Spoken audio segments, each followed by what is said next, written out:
So you have to understand that it's not that working class people have to deal with gentrification. Gentrification is an unfortunate symptom of wanting regeneration. So we want better schools. We don't want to live in the same homes that we've been living in since for the past 150 years with asbestos, terrible walls, and crappy pipes. We don't want that. But what happens is the system and the powers that be and they have put branches around our communities and neighborhoods, because you have to remember, we didn't just accidentally fall into neighborhoods like Brixton or Harlem or the Bronx. We were pushed into these areas because white people wouldn't let us live in their areas. So in America, they used to do something called redlining. So a black family, if you guys read the book Raising in the Sun, black family literally wouldn't be allowed to move into a white neighborhood.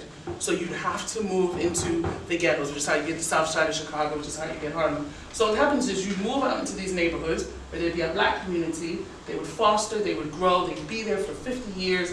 A lot of these people would be homeowners. So we're not talking about displaced people who are renters, we're talking about people who are homeowners.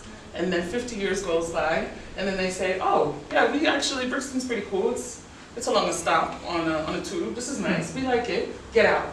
And then they start working on it, but it doesn't just happen overnight. Like the issue with how it's happened in Brixton, if you look at how it's happened in Brixton, how it's happened in the south side of Chicago, how it's happening in Bronx, New York, it's almost satanic how brutal.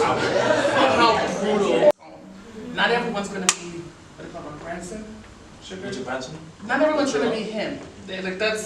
Very few people will be them, but very few people in their lifetimes will see 350,000. But your parents can buy a home, and over the course of 30 years, pay off that home and give it to you. But if they give it to you, and then you can't stay there because your council has put your taxes up, and a whole bunch of white people have moved in next to you, and they've forced your property taxes up, and then you have to move out, you can't really pass on that wealth, and it's not by accident. So for me, I find the idea of gentrification to be state-sponsored violence against brown people. Maybe a little bit radical, but maybe. And when I first moved here, I was living in New Cross. And I remember like all the people, I was in law school, all the people would be like, where do you live? And I'd be like, New Cross. They'd be like, I don't know, I don't want to live there. I don't know. And I'd be like, really? And I always liked living around places where I see black people. I don't ever want to walk outside and think, oh, geez. And now, like when I'm at work, I'm like, oh, where do you live? People are like, yeah, I live in New Cross. I've been partied in Peckham. I'm like, you're partying?